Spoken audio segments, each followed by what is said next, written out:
Salam, hormatly vatandaşlar. Bugünkü gysgazyk video süjetimiz Şwetsiyada öde ýaşaýan owamdan, ýagny Laplandiýanyň bir künjünden uğradýan. Oňam sebäbi bar. Ine soňky bir aý ýarym, 2 aýyň dowamyny Türkmenistanyň ähli ine ýemesi gurrüňi. Ine şo gaz ýok, sowuk, ýyly ýok.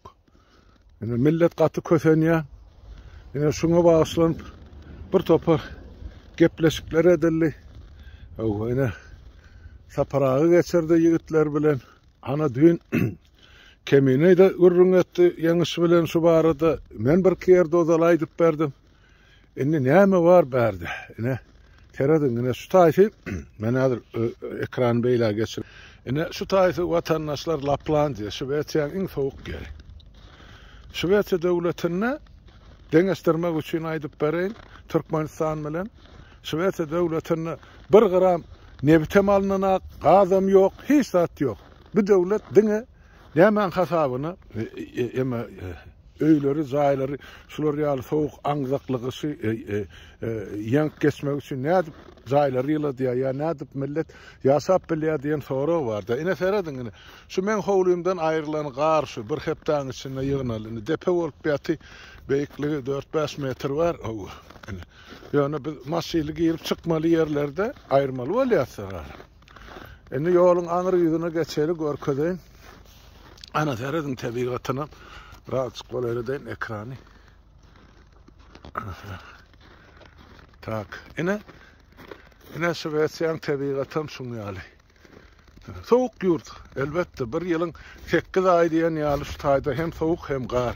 Ne Laplandiýada, hem Şwetsiýanyň ol gün orta tarapy elbetde beýleder, biraz maýylrak, ýöne esasan alanda ýagdaý şeýle. Indi näme hasabyny şu döwlet meselem milletin jasaýy jaýlaryny ýyllyk bilen ötçün edýär. Birden bärde Şwetsiýa şu tokoýluk, suwluk, köllük ýurt bolarsaň şol ýanky ýemeler bar. Suw degirmeler diýip aýdaýyn.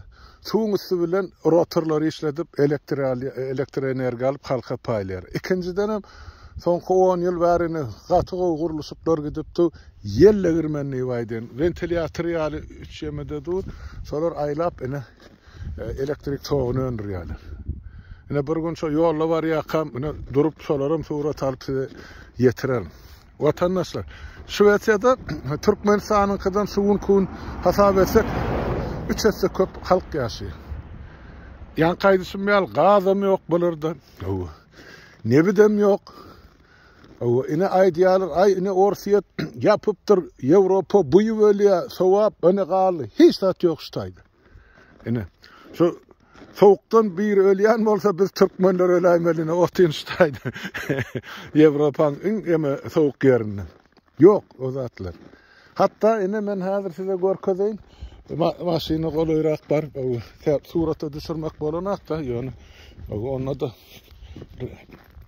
ine görkedeýin. Ine şu yer var, vatandaşlar ine görýän mine şu ýeme üçin ýöreýte maşyny gyzdyrmak üçin ine şu maşynyň tok çekilýär. Ine şunu açýan, hanasa tak ötürýän. Ine lampalarym ýanyp dur. Ondan ine sürmezden ozal maşynyny gyzdyryp yarım saatdan soň minik gidip bermeli. Hiç ýyly köseşlik ýok bu döwletde. Ýöne näme üçindir?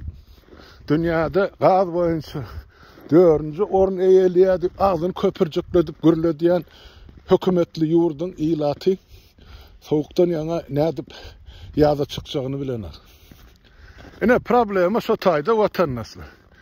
Oňam sebäbini men bilip otyn, ýene-de bir gezek nyktab aýdan. Oň ýeke sebäbi halk başdan sowmalyk edýär, halk cehennemçilik edýär. Özüniň kidigine düşünen akşo gazyňam, şo neftiňem, şo ýerüstü ýerasty baýlygam hemmesi biziň kidigine adamlar düşünen. Ine seredin, şu baslyp ýatan gar bar, ine. Şu men boýum bilen dessek de, men 1,80 m bäri ýany. Şu Şu basılıp yatanlar, bu garlar ayrılanak so güýden märýä gidip oturşy. Ene. Buna ellerine emma yolun uğruna günne gelip gerek bolsa bir günne üç södek gelip garını arassalap yığınap akıdıp o dökmeli yerine dökeli. Yöne diyecek bolyan zadım vatandaşlar bir şu sizin özünüzün şu nahilli vay deyin bir Floryalı cehennemçilik hasiyetiniz zararlı inni çağılanız yanatalanız o iyinize galalar buyup işe oturdan. Şunu talep edilen olsa hökümetten, yerli hökümetten, Aşgabat'a gitmek gerekir. Yerli hökümet sizi dondurup otur. Solar etmelisiniz aladağınız. Yerli hökümet, yerli hakimiyet, yerli deputatlar, solun yakasından evşitler tutup hani öldüre yakyanırlar gazı şeyle değil mi? Ya yakacak odunun kapısını dövüp getirip tayyarlap koy gidiyendirler. Ama ne için halk ezir çekmeli. Onun ne için bulan devlet halk üçindir diyen lozungu var. Yine yenen bir zat hazır. İşte bir hocalığı görkedeyin. Vatandaşlar. Ana seyredin şu Kızılca'yı. Hani son 4 saniye apsiyetinin önüne ortasını qarılıp duran 2 saniye 4 burç bir zat vardır. Yine solar gün bataryayı.